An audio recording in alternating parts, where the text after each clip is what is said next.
시청자 여러분 안녕하십니까? 뉴스제이 시작하겠습니다. 세월호 참사 대책위는 정의당 지도부를 만나 특별수사단 설치를 호소했습니다.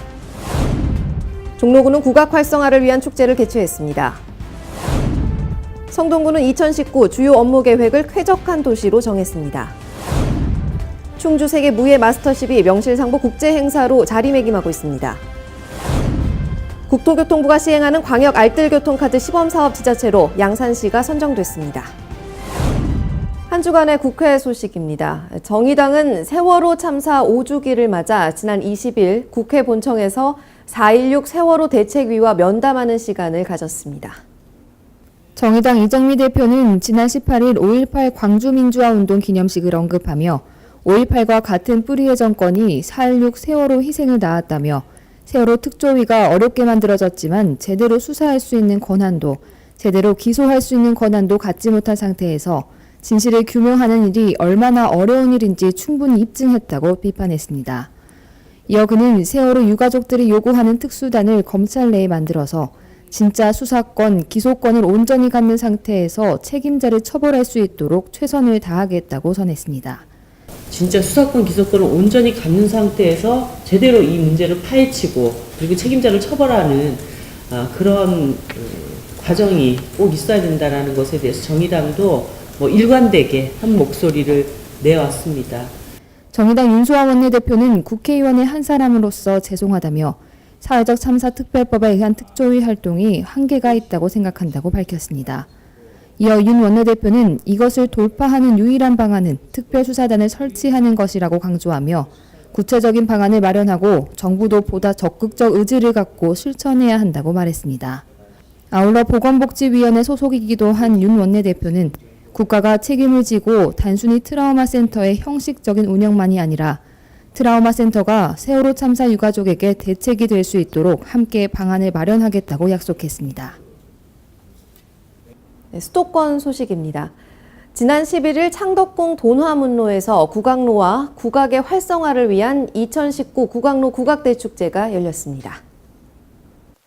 2019 국악로 국악대축제는 삼락풍류라는 주제로 화관무와 대금독주 그리고 판소리 등 국악 명인들의 다양한 무대가 펼쳐졌습니다. 시민들은 국악 공연과 다채로운 전통체험 프로그램들을 함께하며 축제를 즐겼습니다. 성동구는 숨쉬기 좋은 깨끗한 도시, 그리고 누구나 살고 싶은 쾌적한 도시를 만들기 위해 노력하고 있습니다. 이에 성동구는 2019 주요 업무 계획을 쾌적한 도시로 세우며 새로운 변화를 만들어가고 있습니다. 자세한 소식 최연아 기자가 전해드립니다. 우리 구는 숨쉬기 좋은 깨끗한 도시, 그리고 누구나 살고 싶은 쾌적한 도시를 만들기 위해 노력하고 있습니다. 먼저 살기 좋은 환경을 조성하고자 체계적인 도시계획으로 새로운 변화를 만들어가고 있습니다. 이에 성동구 전 지역에 대한 공간 구조의 장기 발전 방향을 제시하는 성동도시발전 기본계획을 수립해 추진에 들어갑니다.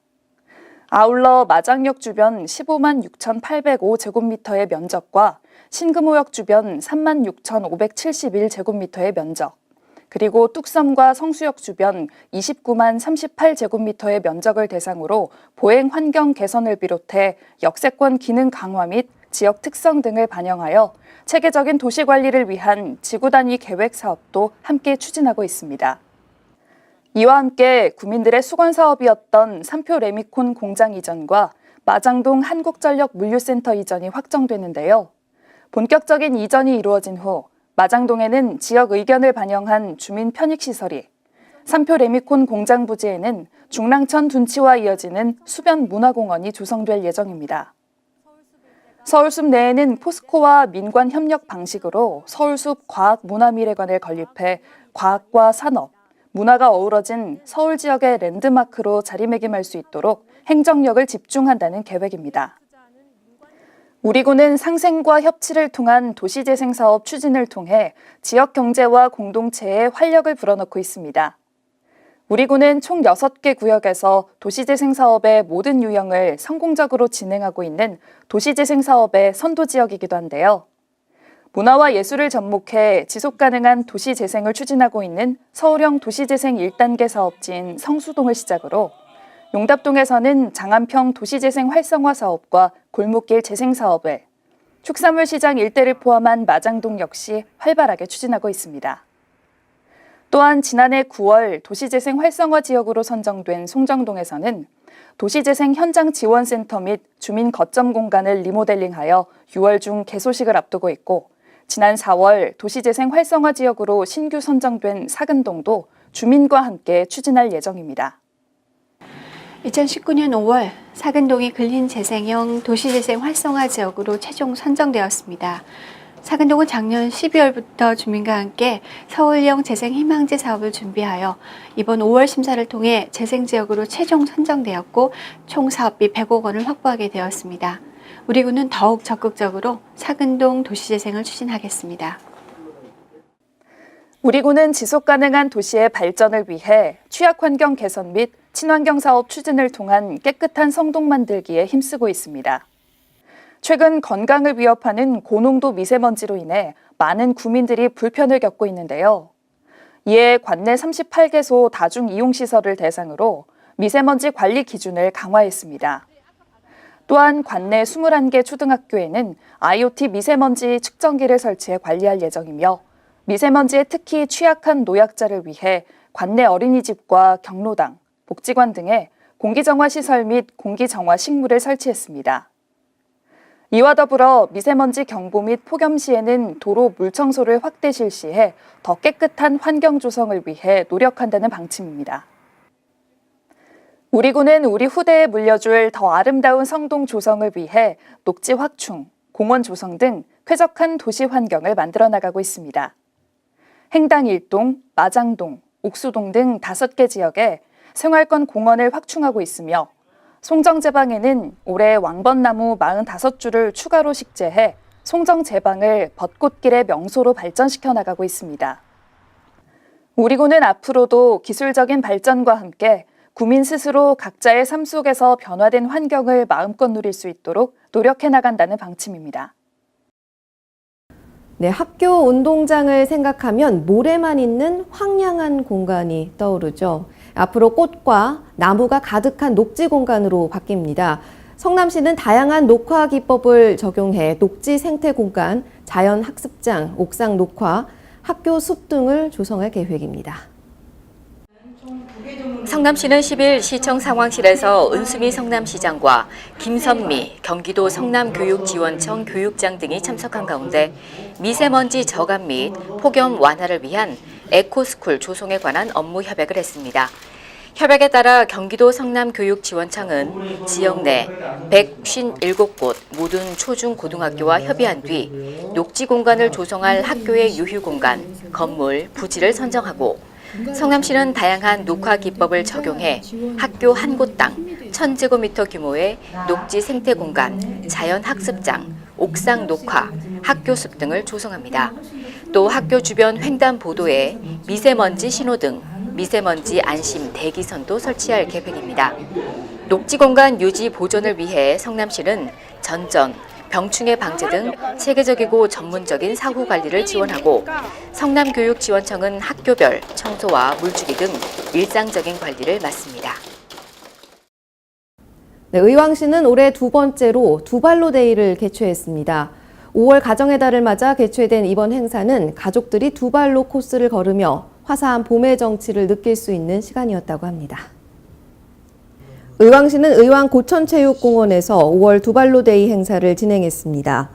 이번 행사는 5월 가정의 달을 맞아 의왕도시공사가 주관해 행복한 가정, 아이사랑 의왕시라는 주제로 열렸습니다. 참여자들은 고전체육공원을 시작으로 왕곡천, 백운산 솔밭길 구간을 지나 다시 고천체육공원으로 돌아오는 약 5km 코스를 걸었습니다. 특히 가정의 달을 맞아 온 가족이 함께 걷는 유모차도 같이 걸어요와 환경정화 활동도 함께 실시했습니다. 김상돈 의왕시장은 이번 두발데이 행사가 화사한 봄의 정취를 느끼며 가족과 함께 걸으며 대화를 나눌 수 있는 기회가 되길 바란다고 전했습니다. 네, 강원도 소식입니다. 지역 주민과 함께하는 남녀노소 야간 운동교실이 지난해 큰 관심과 호응에 힘입어 올해 또다시 운영됩니다.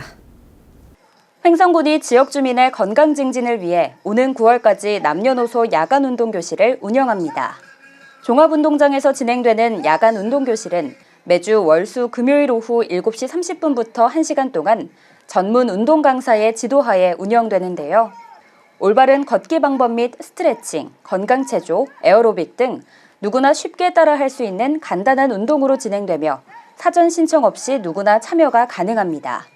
횡성군은 남녀노소 야간 운동 교실이 주민들의 신체적 건강 증진뿐 아니라 우울과 스트레스 해소 등 정신적 건강 증진에도 효과를 거둘 것으로 기대하고 있습니다. 네, 2019 평창 더위사냥축제 성공 개최를 위한 꿈의 대화 5월의 작은 음악회가 개최됐습니다. 그 현장 속으로 심혜인 리포터가 다녀왔습니다. 벚꽃은 엔딩이 되고 있지만 이제 본격적인 준비 태세를 하는 곳이 있습니다. 아직은 서늘하지만 곧바로 찾아올 더위를 맞을 준비가 한창인 곳인데요. 바로 2019 평창 더위사냥축제 준비에 돌입했다는 소식입니다. 2019 평창 더위사냥축제는 온 가족이 함께 즐기는 시원하고 신나는 여름축제입니다. 가족과 연인, 친구와 함께 한여름밤에 좋은 추억을 만들어가기 딱 좋은데요. 물풍선 던지기, 물총 대전, 땀띠공원 냉천수 체험 등 물놀이 프로그램은 물론 캠핑 체험, 맨손 송어 잡기, 광천선굴 트랙터 체험 등 다양한 프로그램과 각종 공연 행사가 열릴 예정입니다. 시원한 물이 솟아 땀띠를 낫게 해준다는 땀띠공원. 땀띠공원에서 발을 담그고 있으면 시원하다 못해 차가울 정도라는데요. 다양한 재미와 추억을 선사하는 평창 더위사냥축제는 이색적인 여름 휴가지로 손색이 없습니다. 한편 평창 더위사냥축제는 지난해 방문객들의 소비 지출과 함께 지역 경제에 기여한 공을 크게 인정받은 바 있습니다. 대한민국 빅데이터 축제 대상에서 지역 경제 활성화 최우수상을 수상했습니다. 축제의 성과와 발전에 힘입어 군 관계자들은 발빠르게 올해 축제 준비에 돌입했습니다. 저희 꿈의 대화는 여기 오래된 우리 천연 동굴과 맑은 땀띠물 이런 자연을 기반으로 한 그런 지역입니다. 그 안에 저희 또 다채로운 캠핑장과 프로그램을 많이 준비해 놓고 있습니다. 대화면 대화리에 신나고 멋진 음악 소리가 울려 퍼집니다.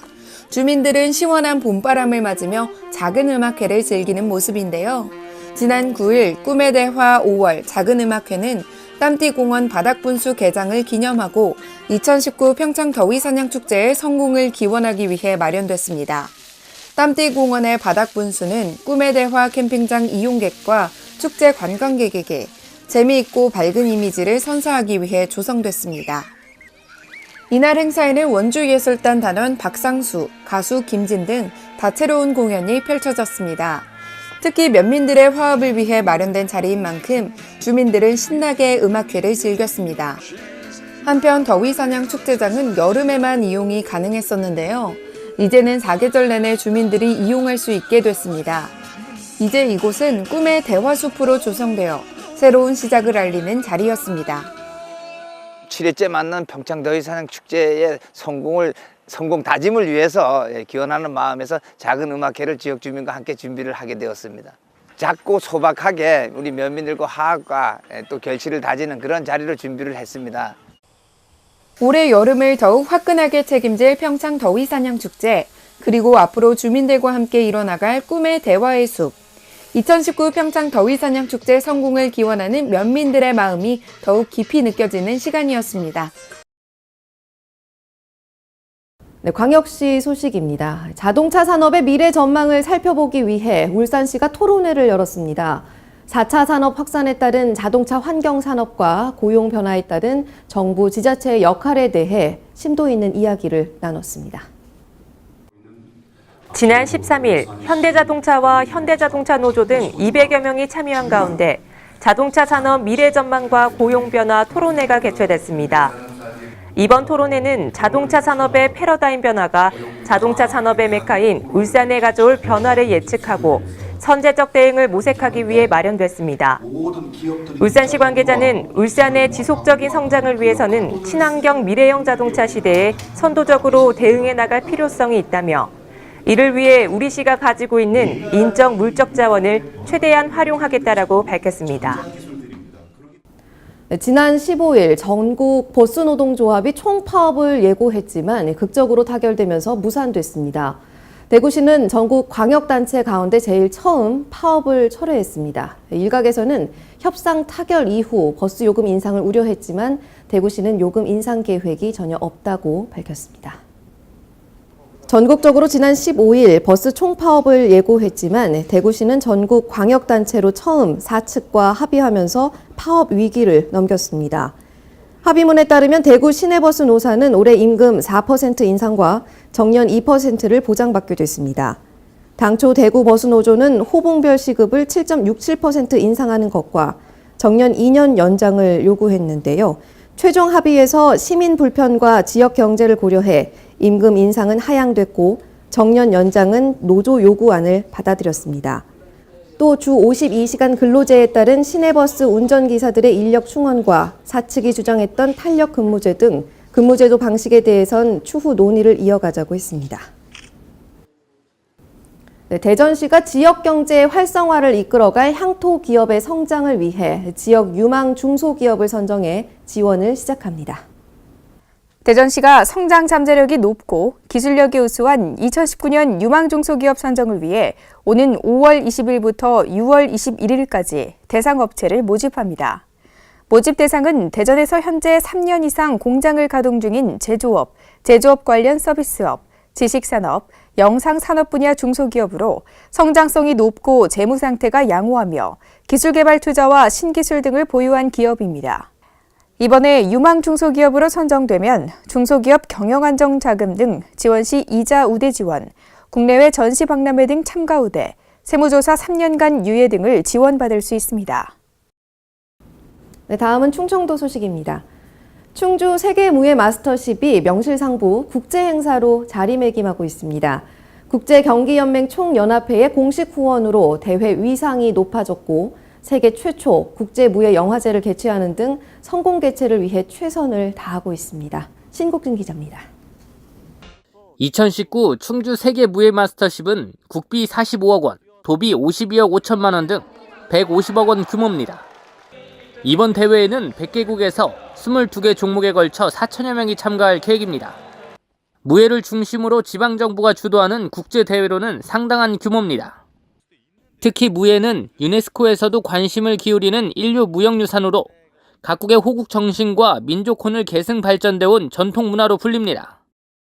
택견의 고장 충북 역시 국가무형문화재이자 유네스코 세계문화유산으로 등재됐습니다. 이에 맞춰 정부는 세계무예마스터십을 지난 2017년 11월 국제행사로 승인했고 문체부와 대한체육회 등이 후원에 나서면서 명실상부 국제행사로 자리 잡았습니다. 게다가 IOC, 국가올림픽위원회 등과 세계 3대 스포츠기구 중 하나인 국제경기연맹 총연합회가 세계무예마스터십을 공식 후원하기로 결정, 대회 의상은 한층 업그레이드 됐습니다. 국제경기연맹 총연합회가 공식 후원한다는 건 세계무예마스터십을 국제스포츠계와 무예계가 국제대회로 공식 인정한 겁니다. 실제 반기문 명예대회장은 지난 1월 11일 스위스 로잔에서 토마스 바흐 IOC 위원장을 만나 직접 대회 개회식에 초청했습니다. 조정원 대회장 역시 국제유수연맹을 설득, 대회 참가를 확정했습니다. 또한 대회 기간 무예 장르를 주제로 한 세계 최초의 국제무예 영화제를 개최해 문화를 더합니다. 가상체험과 무예체험, 무예 도구 만들기 등 다양한 체험을 준비하고 전 세계 무예 산업을 한자리에서 만날 수 있는 무예 산업 박람회가 열려 보는 재미를 더할 예정입니다. 네, 충북 음성 유촌 일반산업단지 내 물류센터가 완공되면서 산단이 본격적인 가동에 들어갔습니다. 지난 14일 음성군은 탄용 환경개발이 유촌 산단 내에 건립한 물류센터가 완공돼 준공식을 열었습니다. 이날 준공식에는 신동협 대표이사, 조병옥 음성군수, 협력업체 관계자 등 150여 명이 참석했습니다. 탄용 환경개발 물류센터는 지난해 10월 착공해 6,000평 부지의 건평 3,200평의 규모로 완공하고 유촌 산업단지 1호 준공업체로서 유촌 산업단지의 본격 가동을 알렸습니다. 음성 유촌 일반산업단지는 지난 2017년 4월 착공해 2019년 3월 준공했으며 현재 탄용 환경개발, 한국기능공사 등 31개의 우량기업에 100% 분양이 완료됐습니다. 유촌 산업단지의 조기 분양 완료를 시작으로 음성구는 앞으로 기업하기 좋은 도시 음성을 만들어 나갈 계획입니다. 네, 보령시가 대천동 원형 로터리 일원에서 도시명 가족축제 맘편한 페스티벌을 개최했습니다. 이번 행사는 대천 3동 행정복지센터가 주관한 가운데 가족 사랑의 분위기를 조성하고 아이와 부모 간 친밀감 형성을 위해 마련됐는데요. 행사장에서는 다자녀 가정 대상 아이 사랑 선포식이 열렸고 어린이집 언아들의 매력 공연에 이어 컬러머드 바르기 등 가족과 함께 즐길 수 있는 다양한 프로그램이 진행됐습니다. 오늘 날씨도 너무 좋고요. 그래서 첫째랑 둘째 데리고 나왔는데 볼거리도 많고 먹을거리도 많고 즐길거리가 많아가지고 지금 끝까지 즐겁게 있다가 가려고 즐거운 시간 보내고 있습니다. 특히 동대동 원형 로터리에서 진행된 이번 행사는 보령머드 축제 거리 퍼레이드를 제외하고 처음으로 공식 행사장으로 활용되어 주목을 받았습니다. 네, 경상도 소식입니다. 포항과 경주의 젖줄이죠. 형산강 환경 정화 활동에 포항과 경주가 함께 두 팔을 걷어붙였습니다. 지난 14일 양 도시의 새마을 회원 등 600여 명이 쓰레기 수거 등 형산강 살리기에 나섰습니다. 지난 11일 포항 종합운동장에서 제24회 형산강 사랑 시민 걷기 대회가 개최됐습니다. 형산강과 포항 운하를 중심으로 역동적인 포항의 모습과 함께 진행된 이번 걷기 대회는 개막 공연과 포항 희망 퍼포먼스 등 다양한 볼거리로 참여자들의 이목을 집중시켰습니다. 또 포항시 승격 70년을 기념해 포항 희망을 걷다라는 슬로건으로 포항 시민들의 화합을 도모하며 코스 주변 환경 정화 활동으로 형산강 사랑을 몸소 실천하는 시간도 가졌습니다. 양산시가 국토교통부가 시행하는 광역 알뜰 교통카드 시범 사업 지자체로 선정돼 다음 달부터 시행에 들어갑니다.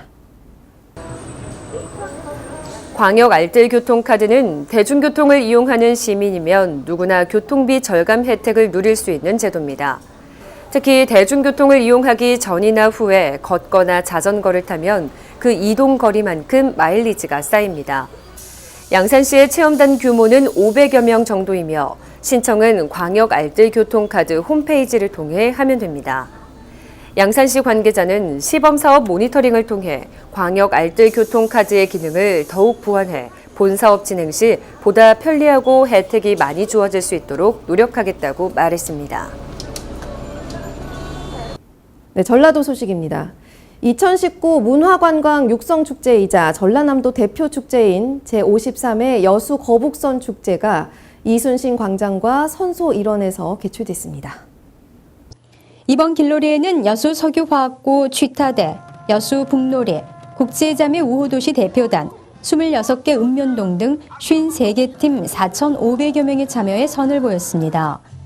다음 날 수군 출정식에 이어 종포해양공원 바다에서는 해양경찰서 함정을 비롯해 유람선, 행정선, 어선, 제트스키 등 해상 퍼레이드도 진행됐습니다.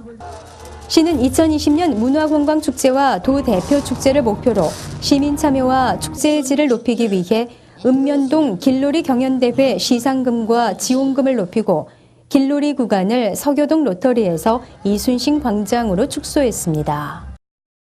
조선 태종 4년에 창건된 김제향교는 지역 인재 양성과 전통 문화를 계승하는 데 중추적인 역할을 했다고 전해지는데요. 김제향교 600주년을 맞아 기념 행사가 개최됐습니다. 이정은 기자입니다. 김제향교 600주년 기념 행사가 15일 향교 광장에서 성대하게 열렸습니다.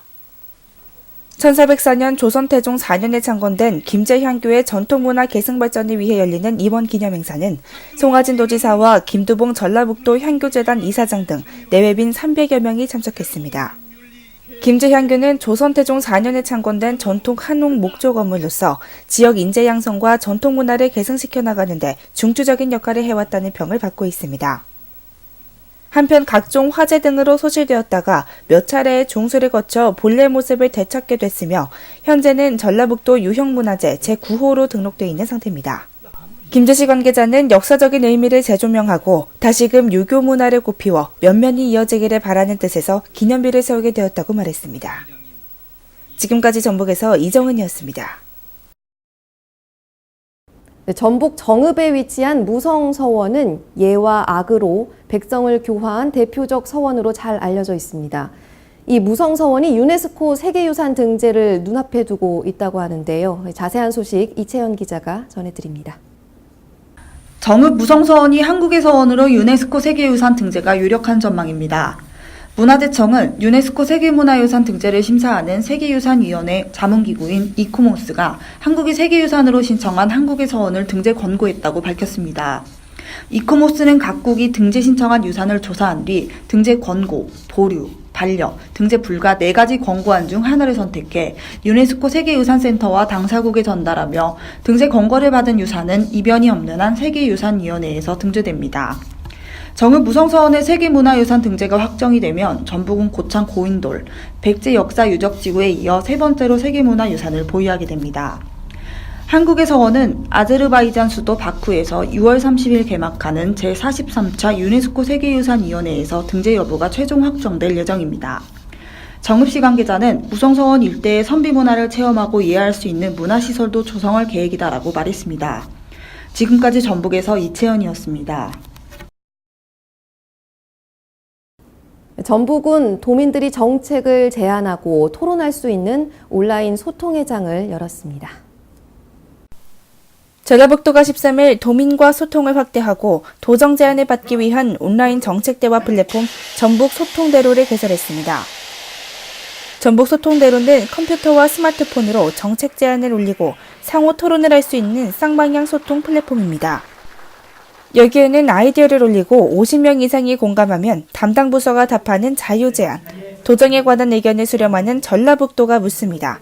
도민 아이디어를 받는 공모제안, 정책 상황을 알려주는 정책 모니터링 등 4가지 주요 기능이 담겼습니다. 이날 한 학부모는 개설시연회에서 아이들 안전을 위해 스쿨존의 노란 정지선, 노란 발자국 같은 교통안전 디자인을 설치해달라고 제안했습니다. 송 지사는 도민 누구나 언제든지 창의적인 생각을 자유롭게 소통하는 장이 확대됐다며 열린 도정 실현을 위해 노력하겠다고 말했습니다.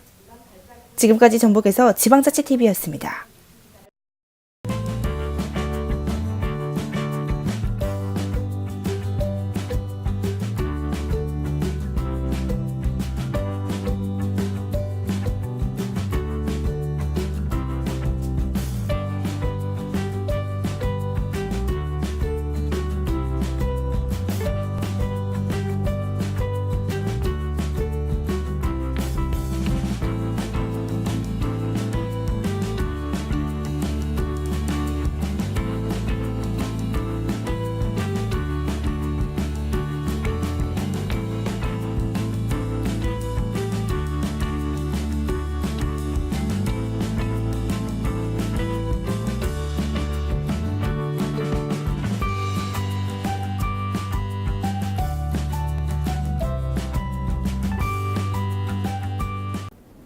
네, 벌써 5월의 마지막 주입니다. 가정의 달이 다 가기 전에 가족들과 의미 있는 시간 마련하시면 어떨까요? 뉴스제이 마칩니다. 고맙습니다.